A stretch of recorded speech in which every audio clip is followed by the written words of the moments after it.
Museu da Pelada, na verdade, começou com uma coluna que eu tinha no Globo, chamada A Pelada Como Ela É. E, na verdade, eu trabalhei 15 anos em redação, mas eu nunca trabalhei com esporte, né? E aí, depois que eu saí do Globo, na Copa da África do Sul, o jornal fez um caderno lá de futebol, já tinha fechado com 3 colunistas, fechou com Pedro Bial, Bruno Mazeu e Marcelo Adnet, mas eles queriam um espaço para crônicas. E eu sempre joguei muita pelada, e eu anotava assim, tópicos, assim, na verdade, anotava os personagens que eu achava que pudessem um dia render um livro, né? Que era o cara que foi jogar bola na lua de mel, o cara que foi jogar bola no dia que o pai morreu, no dia que o filho nasceu. Eu tinha isso. Aí alguém falou no Globo, eu já não estava mais lá, que eu tinha um livro sobre isso. Na verdade, eu não tinha um livro, eu tinha só a ideia e os personagens. Aí o editor, o Toninho Nascimento, pediu que eu mandasse 3 crônicas dessas. Eu mandei, eles adoraram, e a coluna, que era publicada todo sábado no Caderno de Esporte do Globo, era para ficar 3 meses e meio, ficou 4 anos, até a outra Copa, né? Do 7-1. Aí, na Copa do 7-1, a coluna se chamava Pelada Como Ela É. Eu queria filmar as histórias, né? E o Globo não filmava, achava que essa história de filmar era melhor deixar um pouco mais para frente. Aí eu pedi para sair e montei o Museu da Pelada. Eu já tinha feito muito contato com os jogadores, né? E aí o primeiro foi o PC Caju, já com o nome Museu da Pelada. E a finalidade sua também, que eu achei legal, a gente foi estudando, que você também faz um trabalho social por trás disso também, né? Parabéns, que legal, cara.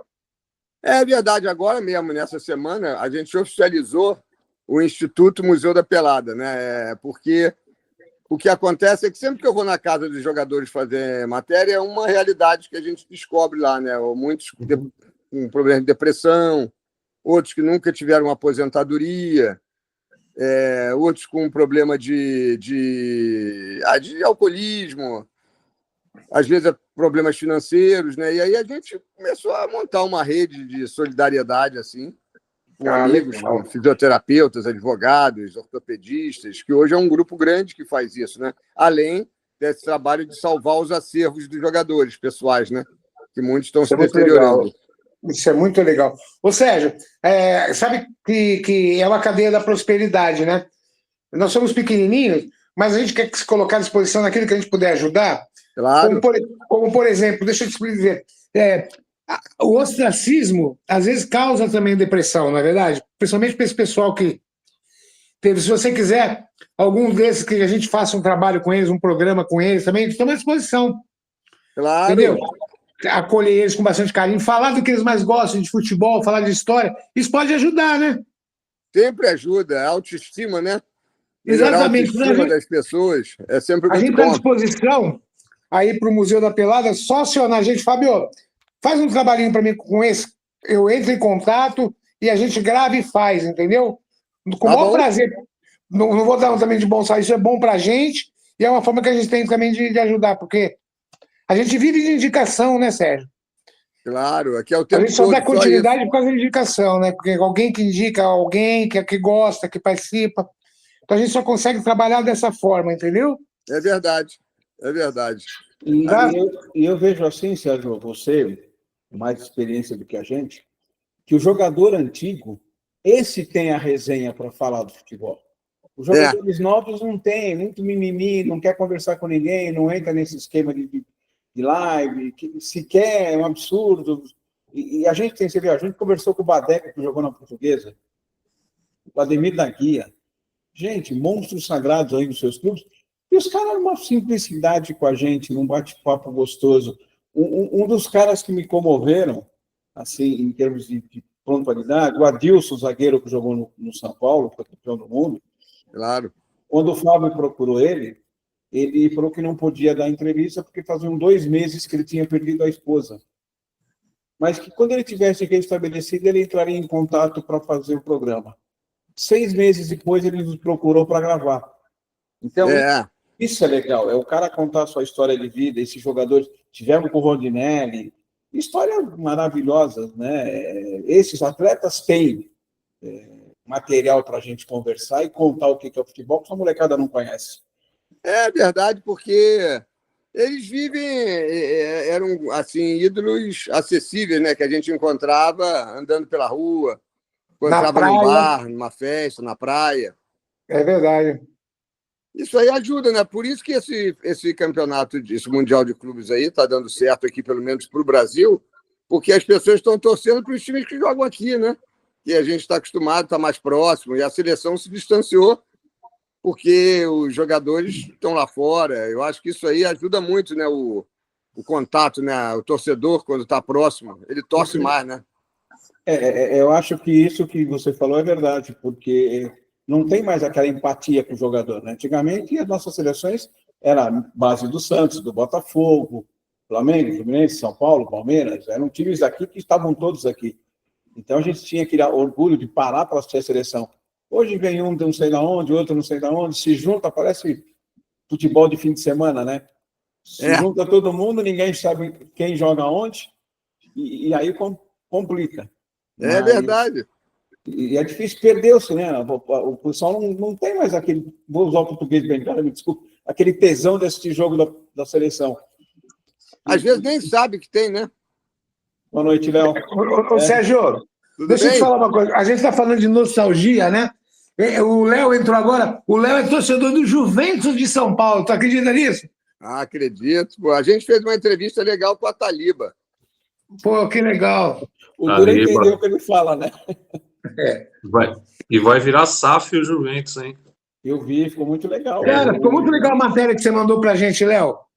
Oi? Ficou muito legal a matéria que você mandou pra gente. Qual é a sua expectativa para essa SAF lá? Aliás, Olha, Sérgio, eu queria falar com você sobre o Vascão também, sobre essa SAF do Vasco, se você tem alguma coisa para falar pra gente. Fala, Léo. Eu tenho aqui um parente que ele é do conselho, né? Ele Uhum. até mandou um print para mim de umas coisas, porque como eles estão pensando em empregar 20 milhões aí num período, acho que, se eu não me engano, de 10 anos, ou 20 milhões, não, 20 milhões em 5 anos, alguma coisa assim, tá? O que se vê é que existe uma preocupação com o clube. Eu acho muito legal essa conversa vinda da SAF, porque a minha visão da SAF era o futebol, entendeu? Eles até têm um planejamento para colocar o Juventus de novo no futebol melhor, porque o Juventus esse ano não entrou nem naquele campeonato paulista que costuma ser disputado. Mas o que me impressionou foi o que eles estão pretendendo fazer com o clube. Então, assim, reformas que estão dentro do clube paradas há bastante tempo, vão ser retomadas, sabe? Então, acho que isso vai trazer um apoio muito grande, porque o torcedor ali do Juventus, o pessoal que frequenta o clube, é muito assíduo, né? Tem gente antigo, tem gente novo, então, quer dizer, vai ser uma boa a gente acompanhar esse processo, sabe? E como eu tenho esses contatos, como eu gosto muito, né? Esse final de semana mesmo, eu estava falando para minha esposa, eu fui lá na Rua Javari, tem uma loja do Juventus lá, né? E aí eu fui lá porque eu falei, putz, minha camisa do Juventus, que eu tenho uma camisa aqui, ela tá bem velhinha, eu falei, pô, vou passar lá, vou comprar uma camisa do Juventus. Então, assim, é o segundo clube de muita gente, né? E aqui na Moca, pô, é um clube de coração de quase 80% da Moca conhece o Juventus, conhece o clube, entendeu? Eu já fui numa quermesse, já fui em alguma coisa lá. Um baile de formatura, que é muito Vamos desejar conhecido. boa sorte pro Juventinho aí. Vamos que tudo Agora, corra bem. eu vejo assim o Juventus também, né? Ele é um time que acabou ficando moderno, né? Porque as pessoas gostam dele, né? É cult, né? É uma coisa meio, né, de história, né? resistência, né? É história. A Javari, você vai na Rua Javari, tem muita gente antiga, né? Que frequenta a Javari e vai lá e conta histórias da Rua Javari. Isso acho que é legal. Eu acho legal demais isso aí. A Portuguesa virou SAF também, né? Vai virar, Portuguesa tá também. virando também. Tá virando também. Eu ia te Ô, Sérgio, perguntar, aqui no Rio, nós teríamos que clube, assim, que pudesse assimilar ao Juventus essa nostalgia? É engraçado, né? Tem o São Cristóvão, né? São Cristóvão é um time muito... A Portuguesa da Ilha, pode ser ou não? Também, Mas eu acho que o São Cristóvão, ele, como foi já... Ele tem uma coisa muito parecida, porque é um time também muito carismático, assim, sabe? As pessoas gostam muito e... O América. América, né? Mas eu acho O que... América, eu ia falar do América. O Mas o América. América... Mas o América é grande, né? Não é o Era Juventus grande. também. O negócio é que, eu não sei, o Juventus tem um charme assim, sabe? Eu acho até, eu sou Vasco, né? Eu acho que até essa coisa do Vasco é parecido a essência com o Juventus, sabe? Porque é uma coisa de torcedor, um torcedor raiz, sabe? Que você vê ali em torno de São Januário, você vê ali na Moca, né? No Juventus, aquelas pessoas que gostam mesmo de frequentar, né? Vão ali felizes. Isso aí eu acho que não é todo clube que tem isso. Isso aí é um diamante, né? Uma torcida fiel. Ô, Léo, ainda tem muita tradição de formaturas no Juventus ou não? Tem Tem, baile, tem baile, tem formatura, tem show. Recentemente teve um show do Roupa Nova lá. Nossa, nós passamos nas proximidades, estava lotado. Então, assim, Muito o legal. clube ele é muito. Ele tem essa preocupação com o marketing, sabe? Então, eu acho que se essa SAF chegar com tudo isso que está prometendo, o clube volta a ter uma chance de ser um clube tão grande quanto já foi aqui no bairro, sabe? Porque por exemplo, meu pai era frequentador do Juventus, né? Então, eu tenho um histórico do meu pai que meu pai ia no clube no domingo reservar mesa para fazer churrasco. É. Então, ele ia lá, colocava a toalhinha dele lá, o coisa de isopor, entendeu? Então, eu tenho essa visão do Juventus, né? Essa essência que eu acho que a SAF tem que ter cuidado de não perder, né? Eu acho que essa essência aí que é o principal, né? Sim. Ô, Sérgio, o que pode o torcedor vascaíno pode esperar do Vascão de 2025 com essa SAF, reforma do estádio? O que você acha que pode esperar? Eu tenho acompanhado algumas coisas lá, né? Eu vejo que o Pedrinho ele está muito empenhado mesmo em fazer, porque o clube o Vasco chegou num ponto ali muita dívida, né? São dívidas assim astronômicas e aí está tendo essa negociação lá da dívida. Ele tem conversado agora, ainda tem essa história porque a SAF saiu, né? E estão vendo se aparece alguém para comprar ou se esse grupo do Vasco lá tem condições de administrar, né? Eu acho que o que a torcida está esperando, pelo que eu converso muito assim, o que eles querem é essa promessa do estádio, né? Do estádio ampliado, né? De fechar lá o anel. E porque a torcida do Vasco, eu acho que ela de uma fidelidade absurda, assim, não interessa em que divisão o Vasco esteja, entendeu? Então, acho que o investidor ele olha muito isso, né? A potência da torcida. Então, acho que eles estão se organizando ainda ali administrativamente, financeiramente, pagando muita dívida, e eu acho que não tem saída, né? Eu acho que tem que ter SAF. Eu acho que é muito difícil um clube hoje conseguir se manter sem SAF. Mas vamos ver. Eu teve no início, né, era uma esperança grande que a Crefisa viesse, né? Mas acabou que não veio. E aí começaram várias coisas. Vem um grego, vem um negócio, vem outro, vem aquilo, mas até agora... Alguns aproveitadores. O que a gente sente é que o Vasco está passando mais ou menos por um momento que o Flamengo passou lá quando entrou o Eduardo Bandeira de Melo, que ele reestruturou tudo, reestruturou, né? Entendeu? Ficou um time que não era tão competitivo, né? Até corria o risco lá de cair, não, mas não ganhou títulos, né? Mas ele explicava, mas eu estou trabalhando aqui para fazer um clube, e eu acho que o Vasco, Deus queira, também esteja passando por esse momento, né? A gente está aqui sofrendo também, Léo, como torcedor do Juventus, você como vascaíno, e Ronaldo, e a expectativa do São Paulo para a SAF? O que você acha que vai acontecer? Eu não acredito muito, não, por causa dos conselheiros. O grande problema do São Paulo são aquelas múmias que vão morrendo uma a cada 30 anos, aquele conselho antigo que não deixa mudar, que não deixa criar. Foi o que o Sérgio falou, o Flamengo reestruturou porque ele teve coragem de mudar algumas coisas. E o São Paulo, o Corinthians, não tem essa coragem. Os conselheiros não vão deixar mudar, não querem perder essa boquinha. Você vê, o Casares já está aí se preparando, a situação de colocar o Belmonte e diz que a ex-mulher dele quer ser candidata a presidente. E ele não está querendo deixar ela sair candidata. Olha a situação que nós estamos. Os caras querem dominar, não tem como mudar. Eles não querem perder a mão disso. E quem que vai pegar um clube como o São Paulo, como o Corinthians, mesmo como o Vasco, que queira administrar, e o outro vai mandar? Não vai. Nós tivemos aqui, por Brasil, o Everson Ferretti, presidente do Bahia, e ele contou para a gente que lá o Grupo City manda no futebol. O Bahia não tem poder nenhum sobre o futebol. Quem manda no futebol do Bahia é o City. Compra, venda, mantém treinador. O Bahia acabou agora, o presidente é cuidar da parte social, porque do futebol eles não mandam mais nada. Eles podem conversar, mas a decisão é do City. E você acha que esses grupos vão se sujeitar a isso? Não sei, acho muito difícil, né? Difícil. É muito complicado. Ô Sérgio, você está acompanhando esse Mundial? O que você está achando aí dos clubes cariocas em si? Aí eu estou gostando, eu acho que aí cada um fala uma coisa, né? Dizem que os europeus não estão nem aí para o campeonato, estão querendo mais ir para casa, né?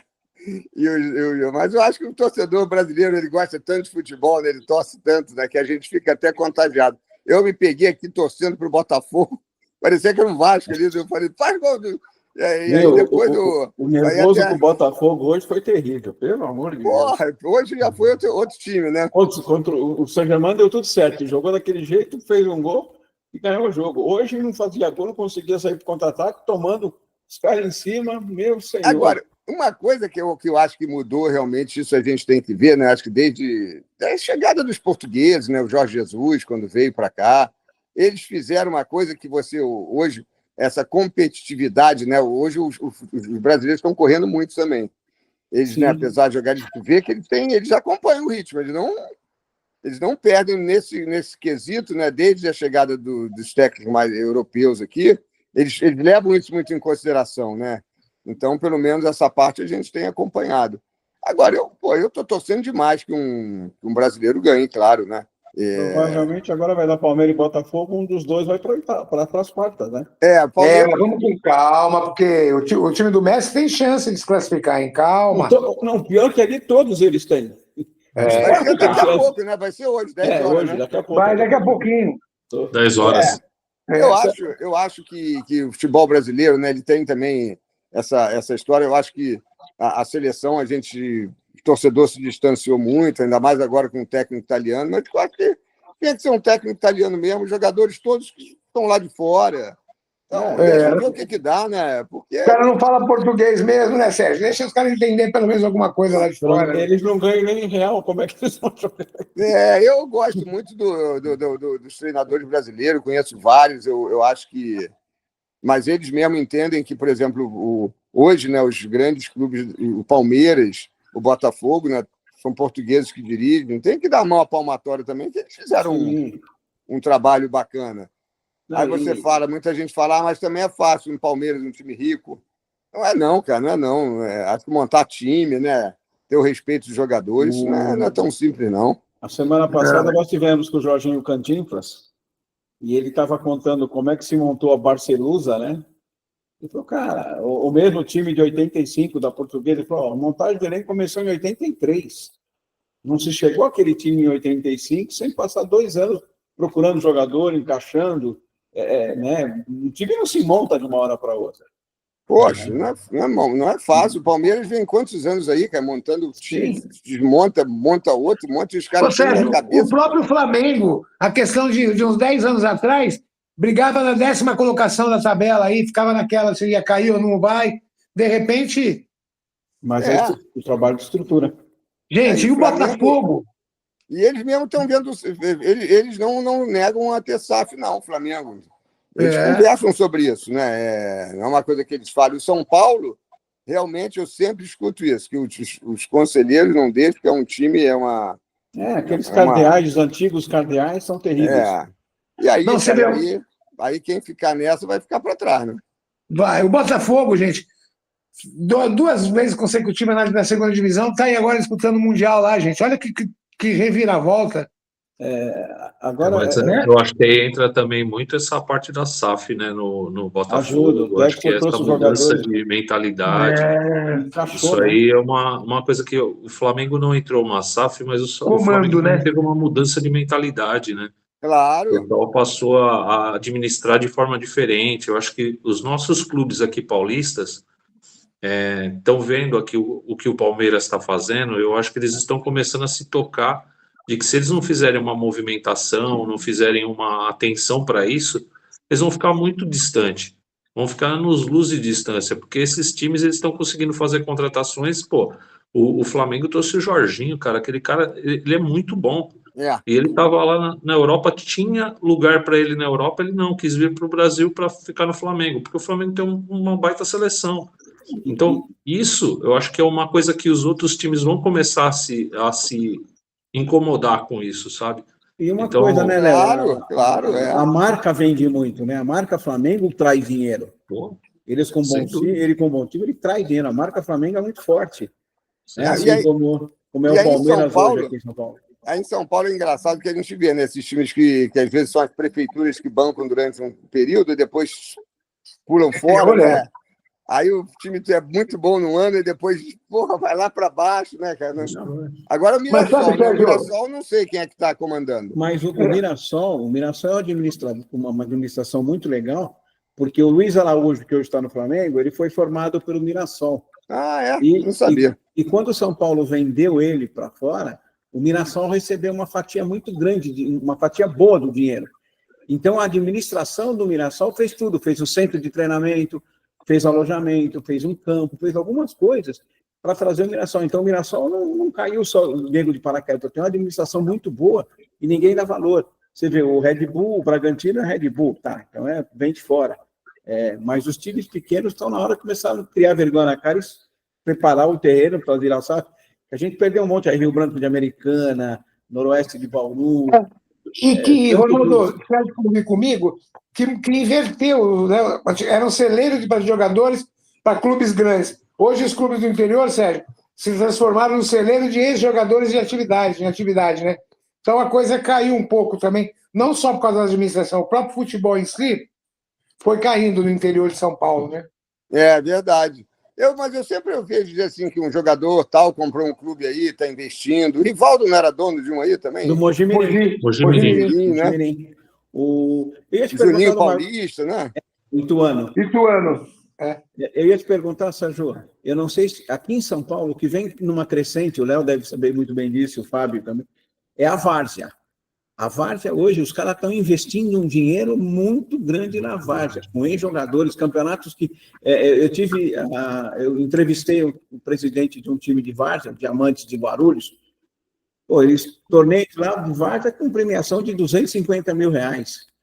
Eu não sei se o Rio aí tem, o campeonato varziano é tão forte quanto aqui, mas isso vem trazendo motivação para esses ex-atletas jogarem, e é um negócio que está mudando um pouquinho. A gente falou, né, do ex-atleta de acabar parando nesses clubes e tal, e a várzea está bem forte aí, muito organizada. Então, né? Mas a gente passa pela administração, né? Você vê, você está comentando aí do Mirassol, você comentou, eu falo também do Novo Horizontino, que eu também acho que é uma equipe que está crescente. Mas aí a gente olha a administração boa. A gente olha Guarani e Ponte Preta. Eu ia falar disso, olha Guarani e Ponte Preta.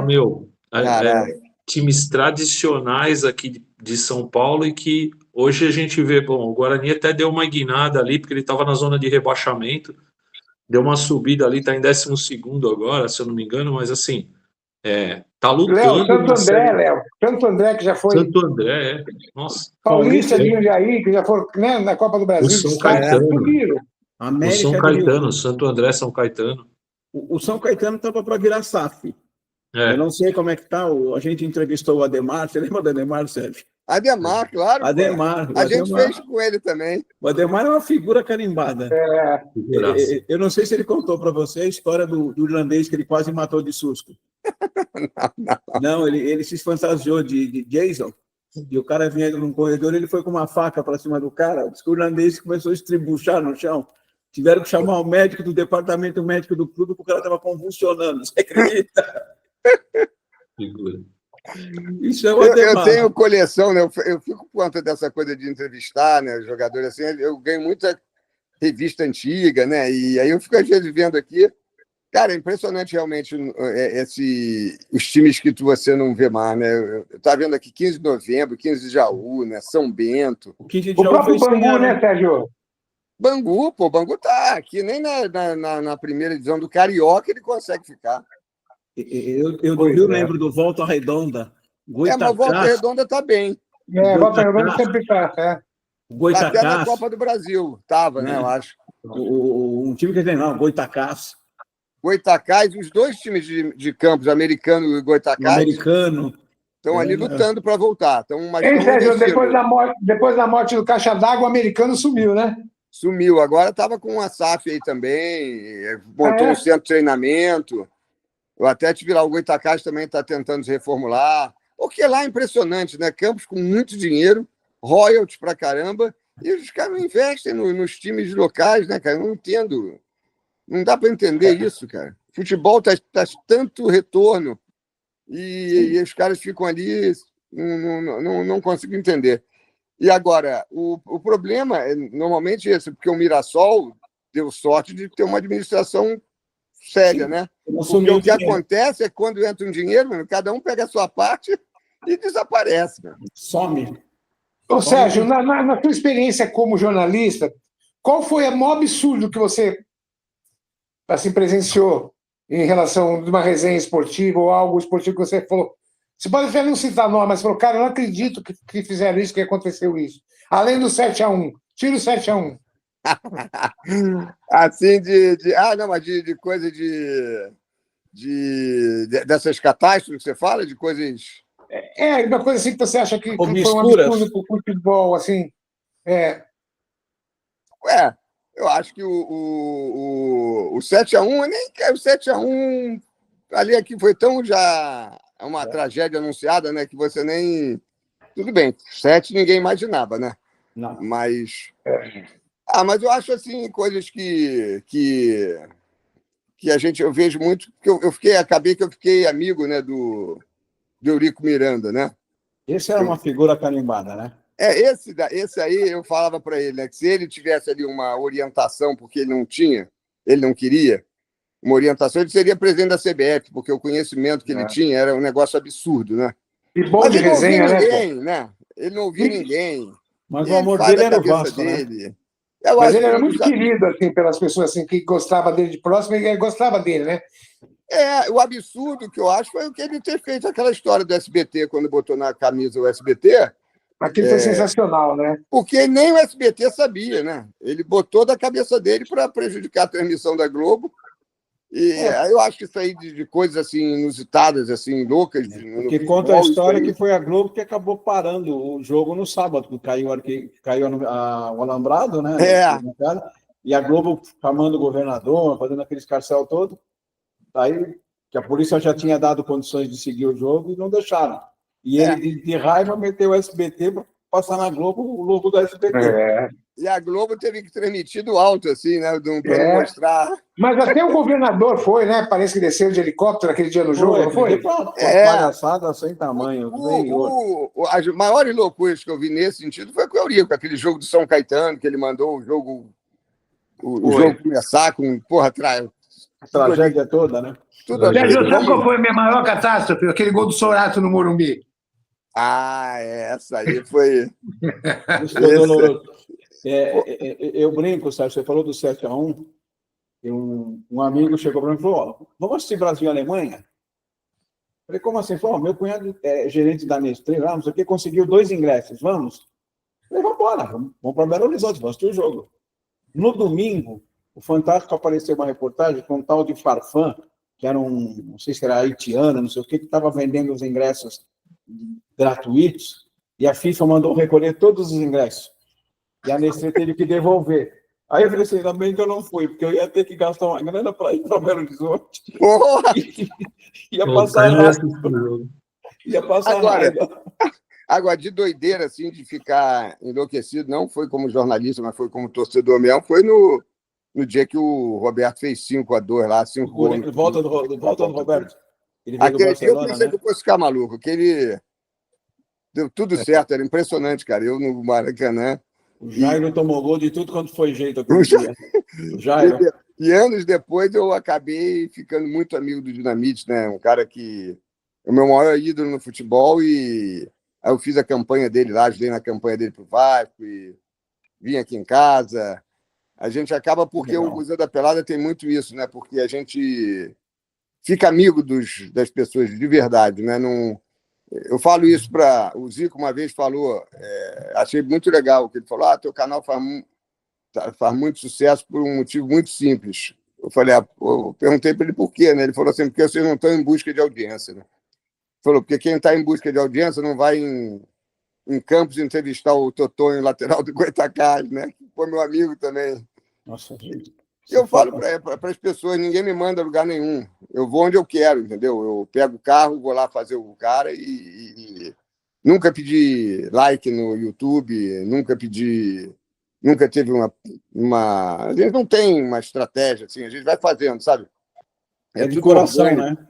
É tudo orgânico, né? E Instagram. gosta, né? Porque eu falo, cara, porque às vezes você tem lá não sei quantos milhões, né? Tudo ali pago, né?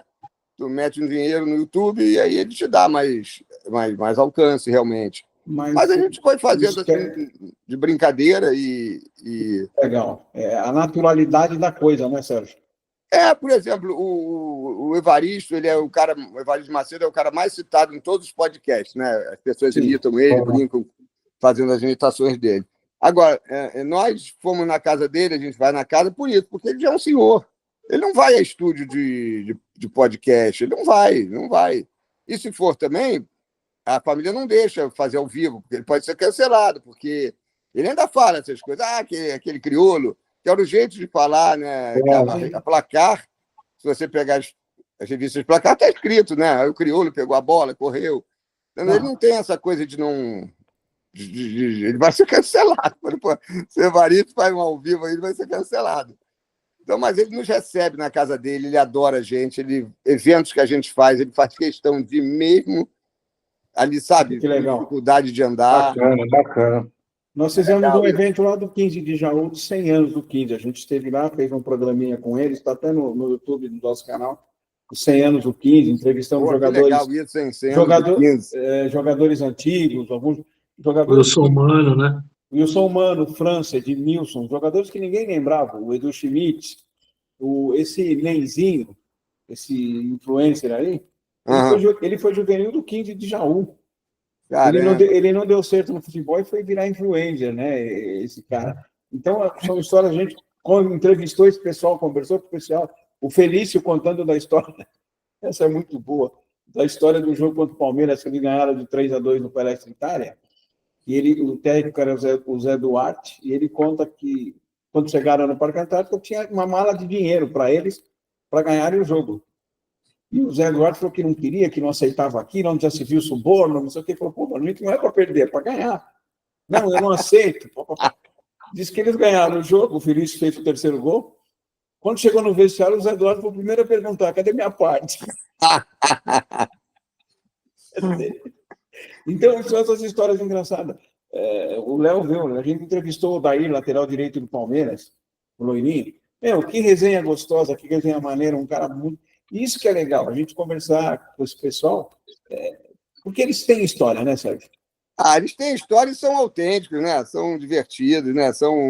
Eles não perderam, né? O que de melhor tem, isso, a pureza, né?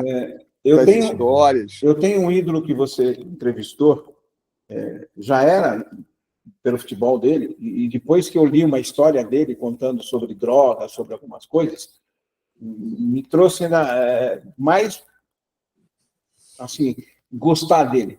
O Paulo Sérgio Caju.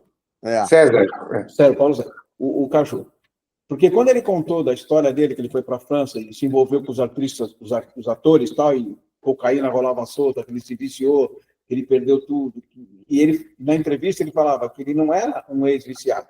Ele era um viciado que não estava usando. Então, esse cara me comoveu muito pela história dele, que o Cláudio Adão e a mulher do Cláudio Adão ajudaram muito ele na recuperação. É verdade. Então, isso prova que o ser humano ele tem conserto. Isso é mentira, Ah, que o cara não tem. É questão de você saber dar a mão, de você saber apoiar, de você saber ajudar. E esse cara, eu tenho ele como um ídolo, pela história de vida dele. Não só como um bom jogador. Então, esses personagens, assim, por exemplo, o meu carro, né, do museu é adesivado. Eu ponho um adesivo Museu da Pelada na frente, na porta, atrás, porque a gente entra em muita favela para fazer doações, né? E aí o pessoal mesmo fala, põe uma identificação. Aí eu coloquei. E aí, quando eu ando na rua, aqui, para onde eu vou, cara, é impressionante, né? O carinho das pessoas. Aí, esse sábado, agora, eu parei o carro ali na Praça São Salvador. Aí eu vi uma pessoa, assim, passando de bicicleta, com a filhinha na frente, aí ele viu eu estacionando no carro, ele deu um retorno e parou assim do meu lado no carro. Aí eu abri, desci o vidro, aí o cara falou, poxa, cara, eu não podia deixar de falar com você. Aí eu falei, pô, deixa eu sair aqui, cara. Aí eu levantei, eu falo com todo mundo, dou cartão para todo mundo, porra, a gente faz selfie, é uma farra mesmo, assim, porque é muito afeto, sabe? É muito afeto, muita verdade. Aí o cara começou a chorar na minha frente. Chorando, eu falei assim, o que houve? E a filhinha dele, pequenininha, começou a chorar também, nervosa, porque ele estava chorando, né? Aí ele falou, pô, cara, eu sou primo de primeiro grau do Mendonça, do Botafogo, né? E vocês fizeram uma matéria com ele lá na clínica, que ele estava se reabilitando. E eu levei o Adílio, né, para visitar ele nessa clínica, os 2 camisas 8, dos bons tempos, né? E eu levei a camisa do Botafogo para ele, 8, do Adílio. E os 2 caminhando de mão dada lá na clínica, né, assim, no jardim. Foi uma matéria muito bonita, né? E foi logo depois da vitória do Botafogo no PSG. Aí ele falou, poxa, eu estou morando aqui em Laranjeira, mas minha família toda é de Bangu, lá de onde o Mendonça morou a vida toda, né? E a gente acabou de ver o PSG, falaram assim, pô, vamos rever aquela matéria do Mendonça, não sei o que, lá na clínica. Ele falou, pô, eu te encontro aqui agora, cara. Porra, eu queria te dar um abraço para te agradecer, porque isso aí está guardado, né? É a memória, a preservação da memória, né? Fica eternizado, né? Parabéns, viu, Sérgio? É porque a gente sempre fala, né? O Mendonça, assim que ele teve alta da clínica, ele ligou para mim e falou, olha, eu vou jogar minha primeira pelada depois que eu sair da clínica. Quero vocês lá. Eu fui gravar. A gente gravou, tem essa gravação, eles. O Zico, assim que operou o quadril e voltou a jogar bola, ele mandou um zap para mim, olha, vou voltar no CFZ a jogar hoje, quero vocês lá para registrar. Então o pessoal chama, cara, porque eles sabem que a gente vai. E aí aquele negócio, a gente vai, porque ninguém vai, cara. Não interessa a ninguém isso, entendeu? O cara, a mídia, a memória, na verdade, cara, as pessoas não estão nem aí para a memória, né? Estão nem aí, cara. Os clubes não estão nem aí. Os clubes fazem um museu, acho que fazer um museu estou fazendo a minha parte. Não é isso, cara. Tem que cuidar do jogador, do atleta que formou a torcida. Tem jogador antigo que não tem nem acesso ao clube, não pode nem entrar, né? Porra, não tem. Eu fiz agora o Marco Aurélio, o goleiro foi campeão de 50, do time do Evaristo. Ele só tem vivo ele, o goleiro Marco Aurélio, o Evaristo e o lateral Paulo Henrique. Ele disse que foi no Flamengo e chegou lá, não deixaram ele entrar. Ele falou, pô, fui goleiro, fui campeão aqui pelo time de... Cara, isso é uma coisa fácil dos clubes resolverem, entendeu? Que vergonha, né, cara? Que chato pro cara isso, né? Não, mas aí a gente fez um trabalho, foi legal pra caramba, né? Porque eu liguei pro pessoal da memória do Flamengo, que os caras são espetaculares, né? O Denis, os historiadores lá, os caras fazem, né? Só que, por exemplo, a recepcionista, ele não, na verdade, não tem obrigação de conhecer, ele não sabe realmente quem é. Então, o que faz? Põe uma identificação facial, reconhecimento facial, uma senha, que o cara chegue lá e fale, ó, minha senha é tal, o cara vai botar lá e vai falar, opa, campeão aqui da década de 60, peraí, aí tem que ter um tratamento diferenciado. Estende até o tapete para o cara entrar, né, depois, né? Claro, cara, tem que ter uma coisa assim. Mas eu acho, Sérgio, que o brasileiro, o nosso povo em si, ele não cultua seus ídolos. Não só do futebol. Né? Você pega hoje o Ayrton Senna, a estátua dele está, vira e mexe, está suja lá na Ayrton Senna, com bandeira rasgada. Aí você pega, outro dia a gente estava comentando, tem tanta, né? O próprio goleiro de 50 que ele passou, o Barbosa, né? Tudo que ele passou. É verdade. Porque o pessoal achava ele que foi o grande culpado. Quer dizer, quando morreu o Wilson Fittipaldi agora, nós gravamos um programinha, eu com o Arthur, falando do Wilson, falando da Copersuca, falando algumas coisas que pouca gente conhece. Isso é muito legal, a cara. gente não cultua os nossos ídolos. Não. Eu fiz um programinha, Sérgio, eu gravei, falando da Melânia Luz. A Melânia Luz foi a primeira atleta negra a ganhar uma medalha e para uma Olimpíada em 1948. Primeira atleta negra, ninguém sabe quem é a Melânia Luz. Gente, eu gosto dessas coisas, a gente lê, a gente dá uma olhada, não chego nem ao seu pé, mas eu gosto dessas coisas.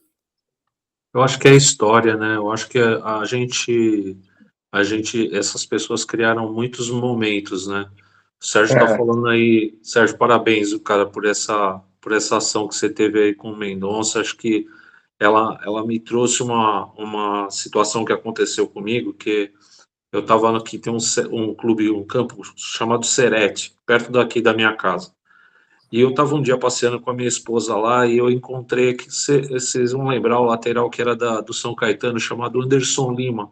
Claro. Ele foi O lateral Antonino do jogou no Santos. Santos, São Paulo, Grêmio. Cara, e assim, meu filho jogou no Fundação em São Caetano. Na época que ele jogava no São Caetano, ele foi no Fundação e eu conheci ele lá, achei o cara fantástico. Nunca mais tinha visto o cara, tô andando, ele tá sentado conversando com um rapaz. E eu falei assim, pô, eu posso te cumprimentar? Porque eu não sabia qual ia ser a reação, né?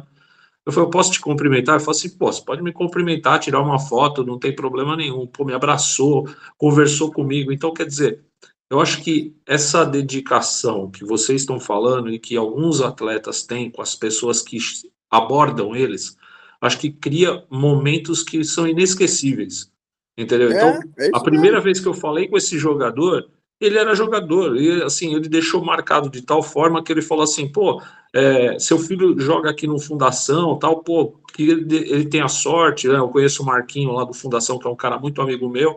Meu filho não virou jogador de futebol, mas as frases que ele colocou pro meu filho naquele dia gravaram de tal forma que no dia que eu vi ele foi a primeira coisa que eu lembrei. Aí eu falei, pô, queria te agradecer. Hoje meu filho tem 30 anos, mas ele tá formado, ele tem um monte de coisa que ele fez. Ele não foi um jogador de futebol, mas ele construiu uma estrutura. Então, quer dizer, essas ações, eu acho que elas mexem com as pessoas e sempre que você vai, eu vou nos lugares, eu comento sobre essas coisas, porque eu acho que são esses momentos que a gente deixa registrado, né? É isso que você fala, pô, para mim não interessa onde vai ser, eu vou lá. Cara, eu acho que isso aí é a essência do jornalismo, né? É Acho que isso. esse é o E olha, ponto. e faz uma diferença, cara. Você, quando entra na casa da pessoa, que ela fala, porra, o cara veio aqui na minha casa, né? O cara veio aqui no. Eu tava. Tem 2 meses, mais ou menos, eu estava no bar onde a gente faz os eventos, né? O Bigorrilho, no Leblon, que eu sempre faço evento lá para homenagear jogador mesmo. E aí eu estava sentado lá, almoçando com um amigo meu, aí para um caminhão da Guaraviton. Parou ali e começou a buzinar. E eu estava ali assim, aí o cara olhou e falou, te acompanho. Eu falei, pô, que legal, cara. Aí o cara desceu do caminhão ali na Ataúfo de Paiva, mano, ligou o pisca-alerta, desceu, abriu o caminhão atrás, pegou 2 caixas de Guaraviton, veio lá na mesa e falou assim, é para você. Eu falei assim, que é isso, cara? Pô, que legal, cara. Veio o dono do Bigorrilho e falou, peraí, cara, o dono do bar sou eu, isso aqui é para mim. Ele falou, não, isso aqui é para ele, cara. Eu falei, aí o dono do bar falou, mas por que você está fazendo isso para ele? Ele falou, cara, porque esse cara esteve lá no meu campo, onde eu nasci, no Coleginho Irajá. Porra, cara, ele entrevistou os caras que são minhas referências, que é o João Luiz, lateral do Vasco, Gilberto Coroa, Pingo do Campo Grande, Índio, que foi do Curitiba, os caras que estão aí. E ele não foi uma vez só, não. E o pior que é verdade, eu já fui lá mais 3 vezes. Só como marca, né? Pô, ele falou, ele foi no meu território. Olha só, cara, isso aí, Você criou um kit, né? Você criou um kit, né, para escolinhas, não foi isso? A gente dá aqui, eu vou fazer essa semana, vamos dar, fazer 5 doações. E a gente manda até, vai uma para o Maranhão. Porque tem umas escolinhas lá, cara, que os caras fazem vídeo para o Museu da Pelada, cada vídeo lindo, cara. Aí quando dá, eu mando, né? A gente vai. E, cara, e olha só, a gente salva acervo pra caramba, tudo com a ajuda de amigo. Peladeiro, eu mando nos grupos de zap, vamos salvar acervo tal, não sei quem. Os caras, vamos, quanto é que é? Aí cada um dá um negócio e a gente vai fazendo. Porque ficar dependendo de patrocínio, desses troços, a gente não anda, né? É o que acontece com a gente aqui, a gente vai na raça. Porque a gente aqui, Sérgio, aqui o nome é Papo de Torcedor. Nós somos tudo torcedor, cara. Porra, mas é. O que a gente quer, o que a gente está interessado, Sérgio, é na resenha, no papo do vestiário, como é que o cara amarra a chuteira. A gente quer esses detalhes, entendeu? Porque o restante a mídia passa pra gente, a gente já sabe.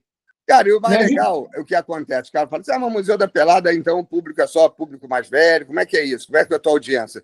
Cara, o negócio não é esse. Hoje, por exemplo, os netos, os sobrinhos, os filhos dos jogadores, dos ex-jogadores, eles mandam pra gente sugestões pra gente fazer, porque eles querem ver os avós sendo homenageados, né?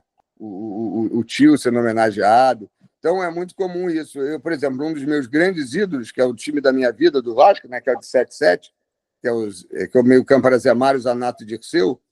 O Zanata, um dia, que ele era aí de São Paulo, né? São José do Rio Pardo. O Zanata jogou no América de São José do Rio Preto, depois veio... Ele e o Rondinelli, né? São daí. Aí, um dia o sobrinho dele me mandou um zap do Zanata, falando, pô, Sérgio, não sei se você conhece o Zanata. Eu falei, pô, tá de brincadeira, pô. Zanata é o meu ídolo, pô. Ele falou, porque ele é um cara muito recluso. Ele não dá entrevista há 35 anos. Porque depois que ele parou, ele ficou meio... assim, né? Não sei vontade de falar. Foi aquilo que a gente falou, né? Eu falei, caramba, cara, mas eu adoraria falar com ele. Ele falou, então manda um zap para ele, porque ele falou que se tivesse que um dia dar uma entrevista, seria para o Museu da Pelada, que é a única coisa que ele assiste e gosta. Pô, mas eu liguei na mesma hora, cara. Mesma hora, ele falou, pô, eu topo. Aí fizemos na Praça Antero de Quental, no Leblon, que é perto onde ele mora. Cara, ele chega, cara, sem brincadeira. Tu tá parado ali, cara, tu vê vindo aquele cara, sabe? Bonezinho, bigodinho, magrinho, andando. Fala, cara, aquele cara é o Zanata, rapaz. Olha isso, tô perto do Zanata. Eu acho que sem brincadeira, cara, eu exponho isso pro cara de uma forma tão... assim, é de fã mesmo, cara. Eu chego e falo pro cara, meu amigo, eu te amo. Você, puta que pariu, é o Zanata. Cara, ele vê que é verdade, cara, porque eu não tenho um compromisso com nada, cara. Eu falo o que eu quiser ali, eu vou fazer do jeito que quiser. Cara, depois desse dia que saiu a matéria com ele, meu amigo, o Elédio Carmona viu, falou, porra, meu ídolo, pô, quero almoçar com ele. Aí o cantor Fagner, hoje, cara, depois por causa dessa matéria, o Zanata vai a todos os eventos que a gente chama, família para agradecer, fala, porra, cara, vocês tiraram o cara da toca. Porque, cara, aí o cara vê que ele é amado, né? Eu acho que isso, só a gente percebe também com os que a gente conversa aqui, o Léo participou de várias lives com a gente, eles precisam desse carinho, eles sentem a falta desse carinho, porque eles pararam de jogar e de repente caíram no ostracismo. Alguns conhecem ele e tal, mas ele não dá entrevista, ele não comenta, ele não conta história, e esses caras gostam de contar história. O seu Badeco, ele não conseguia ajeitar o telefone para poder fazer a live, eu tive na casa dele à tarde. Eu fiquei mais de 1h30 com ele, conversando depois de deixar tudo pronto, conversando com ele sobre futebol da Portuguesa, do tempo dele, aquelas coisas. Gente, é um bate-papo tão... O seu Badeco, ele tem uma história legal, né? Que ele virou juiz depois de futebol.